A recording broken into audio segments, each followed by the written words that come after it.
हम बात करने वाले हैं महिलाओं के अधिकारों के बारे में कि भारतीय कानून महिलाओं को क्या अधिकार देता है। लेकिन उससे पहले एक इम्पॉर्टेंट बात कि अगर आपने हमारा YouTube चैनल सब्सक्राइब नहीं किया है तो प्लीज़ हमारा YouTube चैनल सब्सक्राइब कर लीजिए ताकि हम आपको कानून की जानकारियाँ ऐसे ही उपलब्ध करवाते रहें।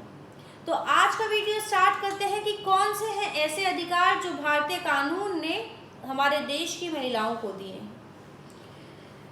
इंडियन कॉन्स्टिट्यूशन हर भारतीय नागरिक को अपने जीवन को आत्मसम्मान के साथ जीने का अधिकार देता है। उनको अपनी ग्रोथ का अवसर देता है कि हर भारतीय नागरिक अपने जीवन को आत्मसम्मान के साथ जिए, उन्हें रोजगार में बराबरी के मौके मिले, उन्हें जितना इक्वल पे मिले, मतलब जितना कि महिलाओं पुरुषों को वेतन मिलता है उसी के बराबर महिलाओं को भी वेतन मिले। लेकिन इन सब के बावजूद हमारे देश में महिलाओं के साथ वायलेंस भी होती है, उन्हें उतना पे भी नहीं मिलता, उतनी सैलरी भी नहीं मिलती जितना कि उनके पुरुष सहकर्मियों को मिलती है। तो आज हम इन्हीं मुद्दों पर बात करेंगे कि क्या है महिलाओं के अधिकार। आर्टिकल 14 कहता है कि हर व्यक्ति भारतीय कानून के सामने बराबर है, इक्वल है। आर्टिकल 15 कहता है कि भारत में किसी भी व्यक्ति के साथ उनके धर्म, जाति, लिंग या बर्थ प्लेस के हिसाब से उनके साथ भेदभाव नहीं किया जा सकता।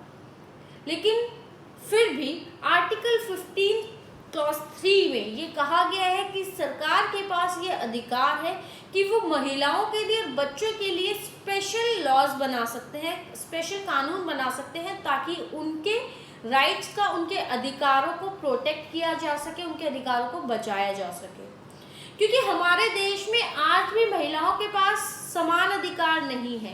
कानून ने तो उन्हें अधिकार दे दिए हैं लेकिन समाज में उन्हें अधिकार नहीं मिले हैं, इसीलिए उनके पास स्पेशल लॉज की पावर दी गई सरकार को कि सरकार आर्टिकल 15 क्लॉज 3 के अंदर महिलाओं के लिए स्पेशल लॉ बना सकती है।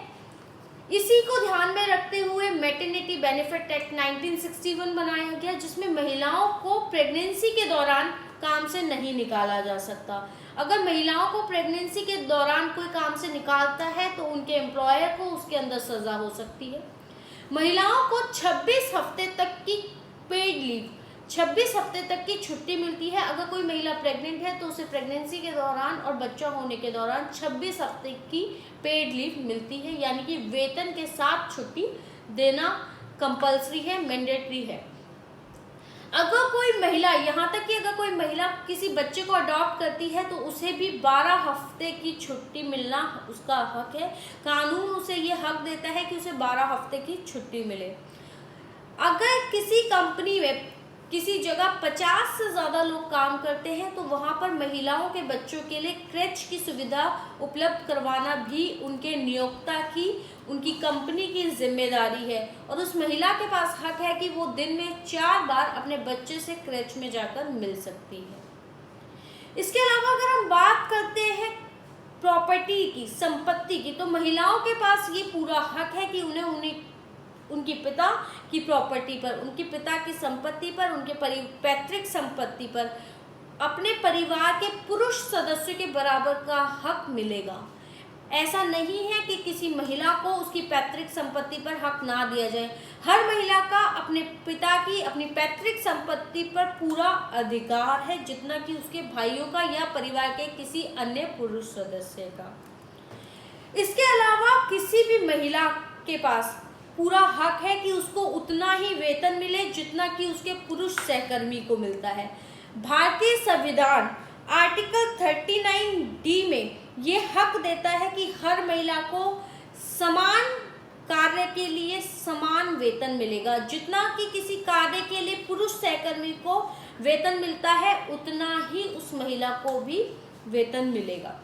इसके अलावा आर्टिकल 42 के अंदर पंचायत में और बाकी नगर पालिकाओं में और जगहों पर महिलाओं को रिजर्वेशन दिया गया है, उनके लिए सीट आरक्षित की गई है ताकि वहां पर भी वो महिलाओं को प्रतिनिधित्व दिया गया है।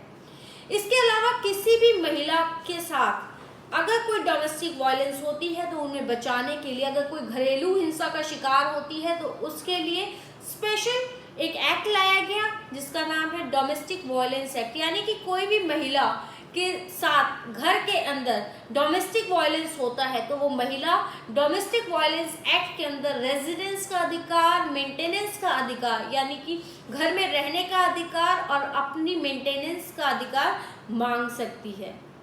और ये में डीवी यानी कि डोमेस्टिक वायलेंस एक्ट के अंदर कोई भी महिला अपने पति, भाई, पिता या किसी भी व्यक्ति जिसके साथ वो घर शेयर करती है, अगर उसके साथ आर्थिक, शारीरिक, मानसिक उसका शोषण होता है तो वो उनके अगेंस्ट केस फाइल कर सकती है।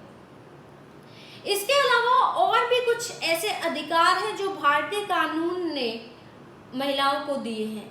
जैसे कि किसी भी महिला के पास ये अधिकार है कि वो किसी भी पुलिस स्टेशन में अगर उसके साथ कोई घटना घटती है तो वो किसी भी पुलिस स्टेशन में जाकर एफआईआर करवा सकती है, जिसे कहा जाता है जीरो एफआईआर। इसमें जुरिस्डिक्शन की कोई बाध्यता नहीं होती कि जहाँ पर घटना घटी है वहीं पर एफआईआर करवाना ज़रूरी नहीं है। कोई भी महिला कहीं भी एफआईआर करवा सकती है और बाद में उस एफआईआर को संबंधित थाने में भेज दिया जाता है।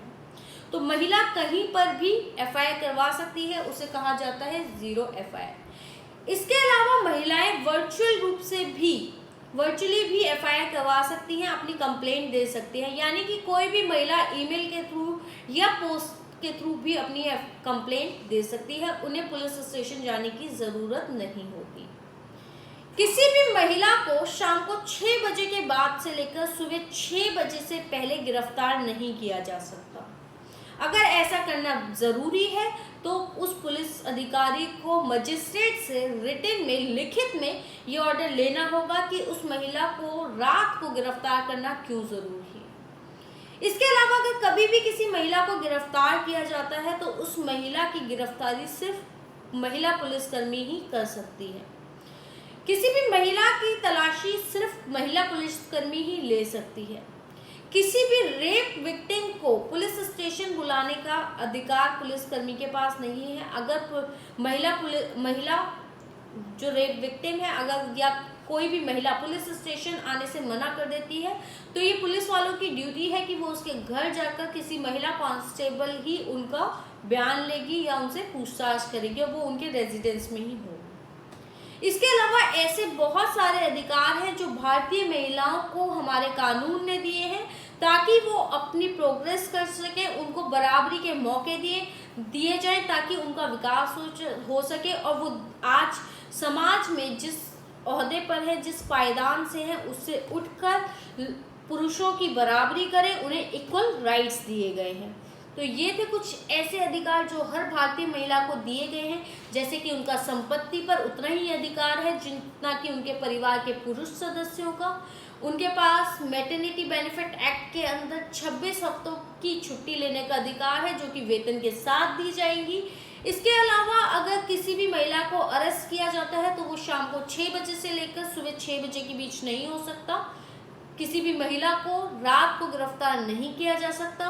किसी भी महिला को गिरफ्तार करने के लिए महिला कांस्टेबल का होना ज़रूरी है। इसके अलावा और भी ऐसे बहुत सारे अधिकार हैं जो भारतीय महिलाओं को दिए गए हैं। आपको ये वीडियो कैसा लगा और आप किन और मुद्दों पर वीडियोस चाहते हैं, प्लीज़ कमेंट सेक्शन में बताएं।